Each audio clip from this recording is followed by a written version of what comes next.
மாட்டுப் பொங்கல் கொண்டாடுவதன் காரணம் என்ன தெரியுமா? எத்தனையோ உயிரினங்கள் இருக்க உழவு தொழிலுக்கு மாடுகள் தான் உதவுகிறது.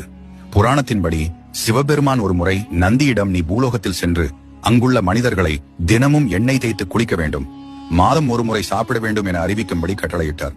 கவனக்குறைவுடன் அதை கேட்ட நந்தி, அனைவரும் தினமும் சாப்பிட வேண்டும், மாதம் ஒரு முறை எண்ணெய் குளியல் செய்ய வேண்டும் என அறிவித்தார். இந்த தவறினால் கோபம் கொண்ட சிவபெருமான் நந்தியை பார்த்து, உணவை தயாரிக்க என்றென்றும் நீ பாடுபடுவாய் என சாபமிட்டார். இந்த சாபத்தால் பூமிக்கு வந்த நந்தி மனிதர்களுடன் இணைந்து வயல்களை உழுது மக்களுக்கு அதிக உணவை உற்பத்தி செய்ய உதவி செய்தது.